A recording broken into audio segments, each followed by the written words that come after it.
Magandang umaga po ulit sa inyong lahat. Nandito po ulit kami sa inyo, yung Bureau of Fisheries and Aquatic Resources under ng Fisheries Post-Harvest Division. Ipapagpatuloy po natin yung pag-share sa inyo ng mga na-develop na fish products na galing sa night fish. So ngayon po ang gagawin natin ngayon ay paggawa ng fish ball. So narito po yung mga sangkap, kalahating kilo ng minced fish, isa't kalahating tasa ng cornstarch, isang kutsara ng asin, yung pangkaraniwang asin na ginagamit natin sa mesa, isang kutsara din ng baking powder, isa't kalahating kutsara ng garlic powder, garlic na chinap, 4 na kutsara ng white sugar, at 5 kutsara ng chinap na white onion. So ito po lahat ang mga kakailanganan natin sa paggawa ng fish ball. So una po, lalagay natin yung kalahating kilo ng minced fish sa silent cutter. Kung wala po kayong silent cutter, pwede rin po ninyong tadtarin ng pino at lamasin na lang po ng maayos para maging maganda yung texture niya.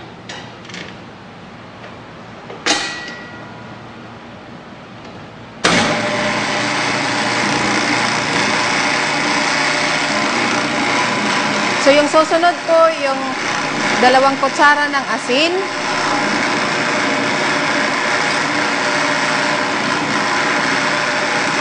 sa lahat po na paggawa ng mga value-added product na galing sa isda, lagi po nating uunahin yung asin para lumabas po yung katas niya para mas maging maganda po yung kanyang texture. Yung sunod po, yung 4 na kutsara ng white sugar. So sa lahat po ng produkto na ginagawa sa isda na kapag may kasamang sugar, yun po ang isusunod natin pagkatapos ng asin. Sunod po yung 5 kutsara ng chopped white onion.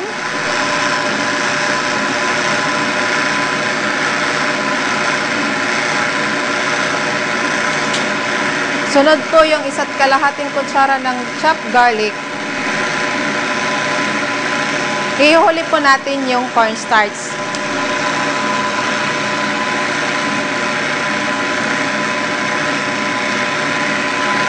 So, dapat po yung consistency na maganda po siya, yung firm, na hindi po siya yung sabog. Kaya nga po ang gagamitin natin is cornstarch, hindi po pwede yung flour lang po. Kasi iba yung texture na kakalabasan niya dyan. So, mas maganda po yung cornstarch. So, hindi po dapat all-purpose flour or wheat flour.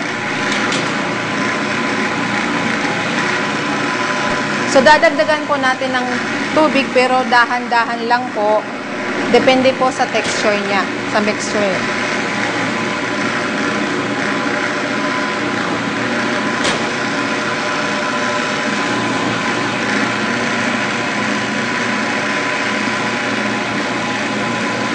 Yung susunod po natin, yung baking powder. Lalagyan po natin ng baking powder yung natin para medyo mag-pop siya ng kaunti. Para hindi naman po siya masyadong matigas.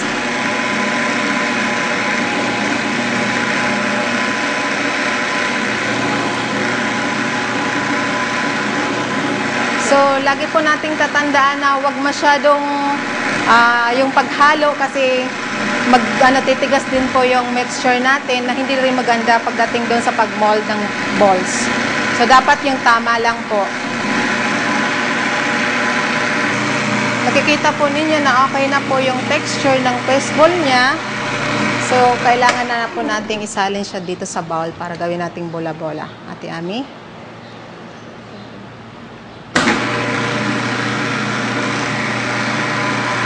So, ayan po yung tamang mixture para sa fish ball.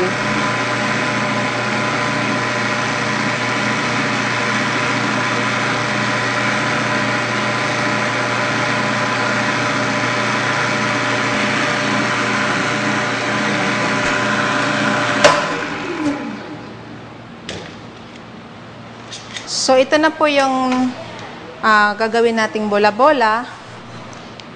So, pag ano po nito, gawa tayo ng form na balls, ilalagay po natin siya dito sa lukewarm water para sa sitting niya. Ang purpose naman po nito, para hindi po siya sumabog pag linoto natin siya doon sa simmering water. So, may sitting time siya na 20 minutes na ang temperature po niya is 40 degrees centigrade. So, i-demonstrate ni Ate Ami kung paano yung paggawa ng bola-bola na gamit lang yung kamay. Kasi po, meron tayong mga fishball forming machine, pero may kamahalan po yun. Itong tinuturo namin kasi sa inyo para lang sa pang livelihood na umpisa ninyo. Pero kung gusto po ninyo na mag-venture into large scale, so kailangan po na ninyo yung mas malaking mga gamit.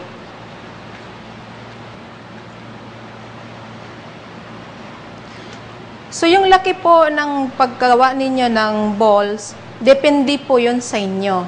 Kung gusto po ninyo na maliit lang, so dapat lang po maliit din ang pagpalabas ninyo sa kamay. Kung gusto po ninyo ng malaki, nasa sa inyo na po yun.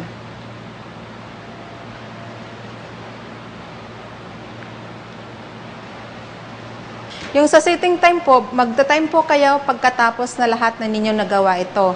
So, during yung 20 minutes na yun, sometimes nag-ano po yung water natin, bumababa yung temperatura. So, kailangan po natin ng balya ng mainit na tubig para ma-maintain po yung 40 degrees centigrade sa loob ng 20 minuto. So, after nung 20 minuto, i-drain out natin siya and then iluluto po natin siya sa simmering water or yung mga almost 90 degrees centigrade ang temperature niya for another 20 minutes po. So, iluluto na po natin siya dito sa simmering water. Pero bago po natin iluto dito, tatanggalin po natin yung pinagbabaran na tubig. Para po hindi po, pag linagay po natin siya doon, hindi bumagsak yung temperatura ng tubig na paglulutoan natin. So, ito na po.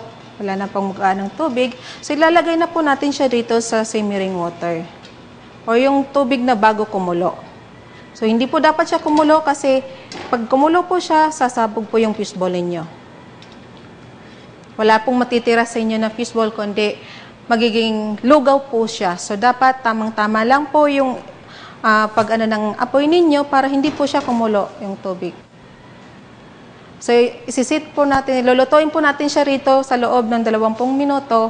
Yung pagkatapos po nito, i-drain po natin siya, saka papalamigin, bago natin po siya ilagay sa lalagyan or container man po siya, or yung food keeper ninyo, or yung plastic. Para sa pagkatapos po nun, pwede ninyo po siyang ilagay na sa freezer for future use. Kung gusto naman po ninyo, pagkatapos na i-drain natin dito, pagkatapos maluto natin dito sa simmering water, i-drain po natin, diretso na prito kung gusto na po ninyong iprito. Kung gusto niyo po ninyong kainin or gusto na ninyong konsumuhin.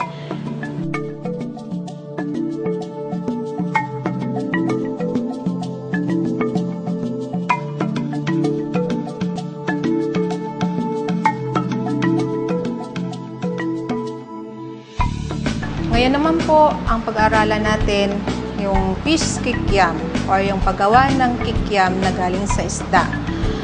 Ito pa rin po yung ingredient natin na wala pa rin po sa night fish. So, kalahating kilo ng night fish, 1/4 kilo na shrimp, natanggalan na po siya ng shell, isang piraso ng itlog na binati, kalahating tasa ng chopped singkamas, kalahating tasa ng chopped na carrots, kalahating tasa ng chopped na onion,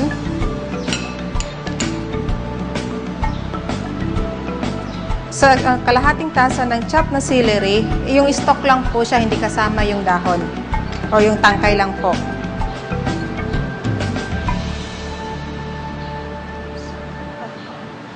Kalahating tasa ng flour,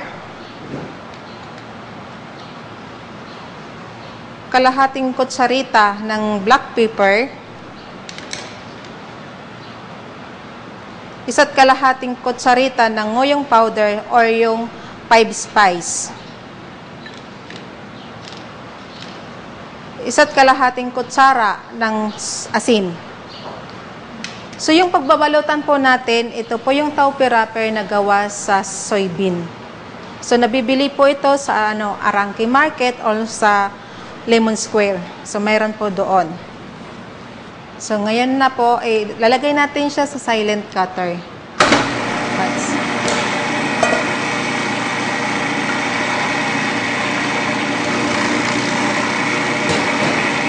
So sunod po natin yung 1/4 kilo na hipon. So, kailangan po na magiling po siya ng maayos.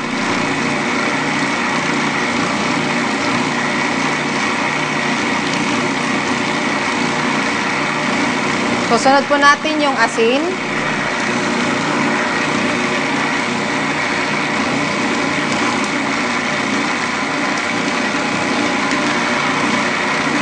Tulad po ng mga nauna, ang purpose po ng asin para lumabas yung katas ng ating isda at hipon. So, isusunod po natin yung kalahating tasa ng tinadtad na singkamas.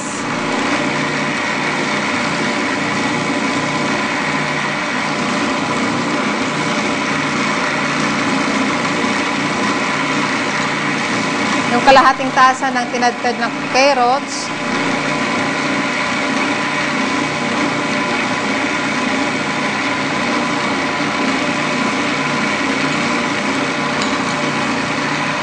Kalahating tasa na tinadtad na sibuyas.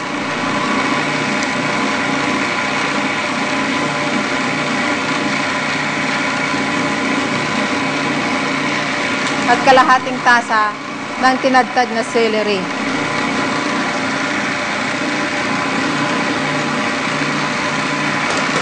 So paghalo-haloin lang po muna natin ang lahat ng gulay na kasama ng isda at hipon. So, ilagay po natin yung kalahating kutsarita ng black pepper.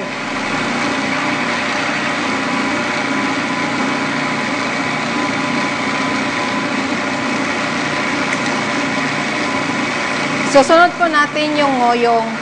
Hindi po siya matatawag na kikiam kung wala po itong ngoyong. Ito po kasi nagpapalasa ng kikiam natin. Kung hindi po kayo makakita ng salitang ngoyong sa supermarket, sa mga grocery, ang niya po ay 5 spice.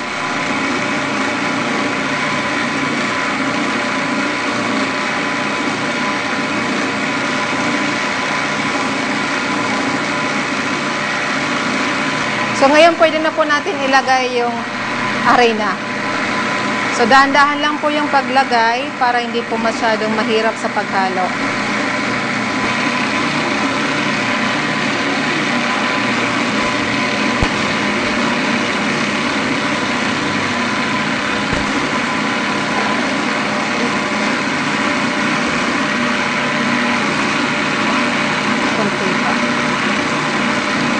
So yung hinahanap po natin na consistency ng kikiam, yung ganito na po siya, hindi siya masyadong malambot, hindi rin po siya masyadong matigas. So ito po, ready na po ito para balutin natin dito sa taupe wrapper. So papatayin ko na po yung silent cutter para makuha na natin yung mixture.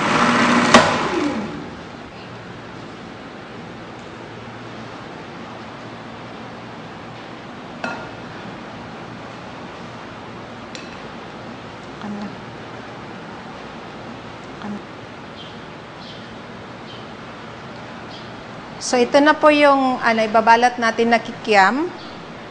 So, yung isang balot niya, ang measure po niya is 1/4 cup. Na ang presyo niya sa ngayon, around 27 pesos to 30 pesos per piece. So, ito po ang taupe wrapper. Dito natin po siya ibabalot. So, kuha tayo ng isang kutsara dito. Lalagay natin siya rito. Habain natin ng kaunti.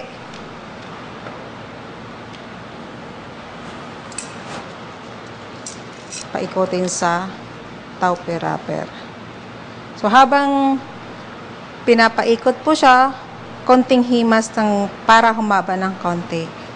Dahan-dahan lang po para hindi po mapunit yung taupe wrapper ninyo. Kasi po, once na nabasa na po yung taupe wrapper, medyo po marupok na po siya, madali na po siyang mapunit. So, yung lalagyan natin ng konting tubig para dumikit yung wrapper.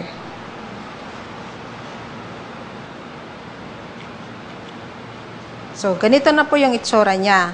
So, ito po, kung gusto po ninyo na iprito na po siya, pwede na rin po.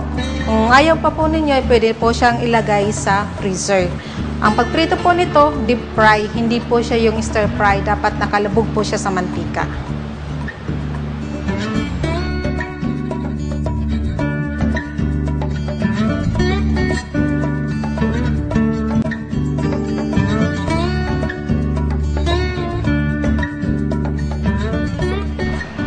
Ngayon naman po ang susunod natin pag-aaralan ay yung fish burger na mula pa rin po sa night fish.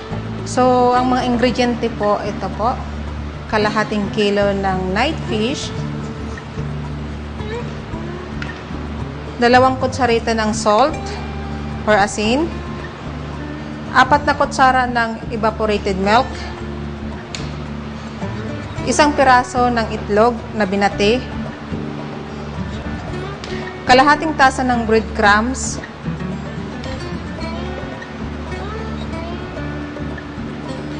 2 kutsarita ng black pepper, 1 tasa ng chopped na sibuyas. Hindi po siya maglalasang hamburger kung wala po yung burger seasoning o yung hamburger seasoning. Meron po tayong 1 kutsarita ng hamburger seasoning. So, ngayon po, ilalagay po natin ang kalahating kilo ng night fish dito sa food processor. Kung wala po kayong food processor, pwede rin po yung tadtarin nyo ng maigi, ng pino, tapos haluin po ninyo ng maayos. Basta po, laging tatandaan na ang laging inuuna po natin ay ang asin.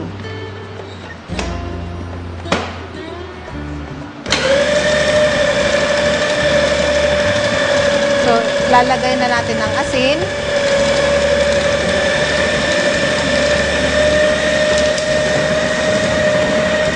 Yung sibuyas na tinadtad.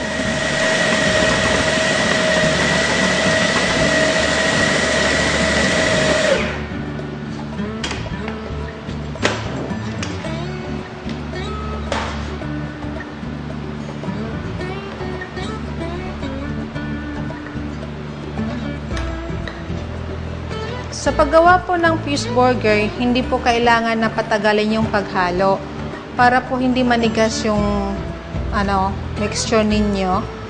Kasi pag matigas na po yan, tumigas po siya, hindi siya maganda at hindi na rin po siya masarap.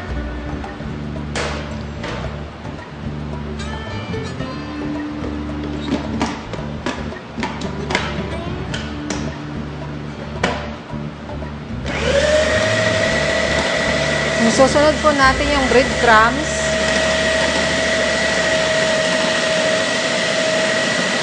Dahan-dahan lang din po yung paglagay.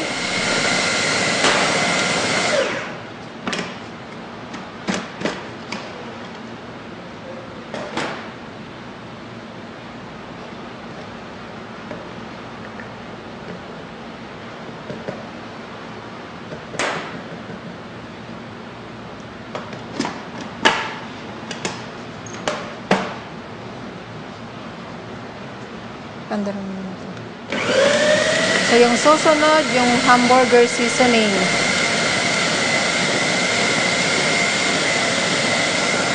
Kung sa ngayon may nakikita po tayo na mga hamburger o yung hamburger na gawa sa karne, may pantapat na po tayo, hamburger na gawa sa isda. So, yung mga health conscious, ito po yung nababagay sa inyo.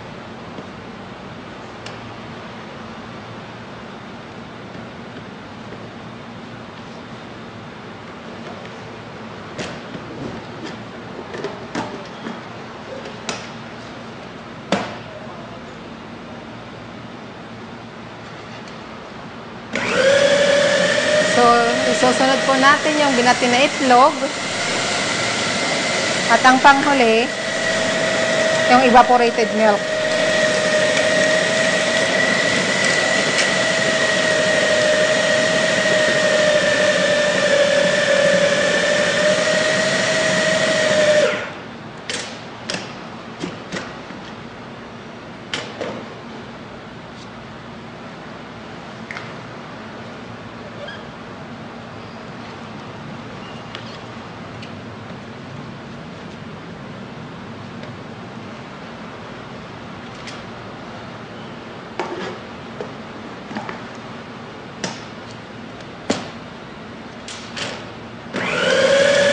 Sa halip po na gagamit tayo ng tubig para pandagdag sa natin mixture, evaporated milk na lang po.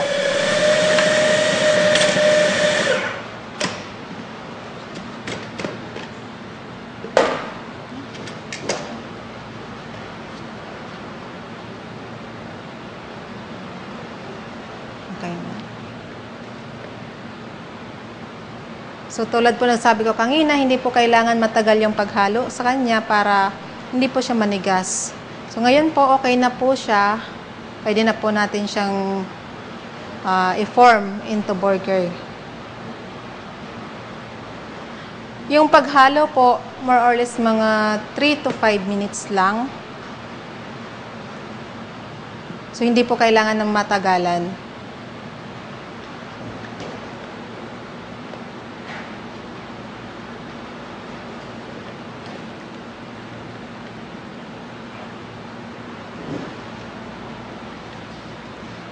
So, ito yung po ang gagamitin natin sa pagbalot ng burger. Ito po yung hulmahan. Pwede rin po yung mga takip ng bote ninyo na ganito. Pero kung mayroon po kayong mas malaki rito, mas maganda po. So, ilalagyan na rin Ate Ami ng 1/4 cup.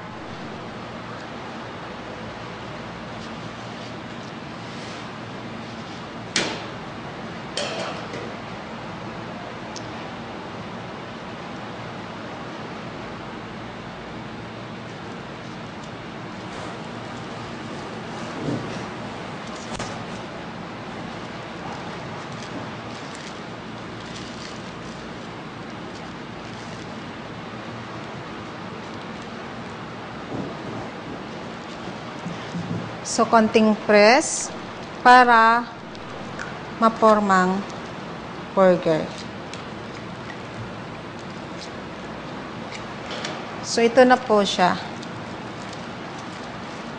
Ito na yung burger natin. So, ito pong burger na nagawa natin, pwede na po natin ito prituhin. Kailangan lang po natin tandaan na hindi po siya deep fry. At mahina lang po yung apoy. O kaya naman po, pwede po natin ilagay muna siya sa freezer kasi kung hindi pa ninyo ilulutuin para naman po sa future ninyo. Kung halimbawa po nagugutom na yung anak ninyo, kailangan ng merienda, bumili na lang po kayo ng tinapay. Pwede po itong pampalaman. So, mas healthy pa po ito kaysa bibili kayo dyan sa mga ng burger na karne. At least maganda po ito sa mga health conscious. Less cholesterol, more protein. So, mas maganda to.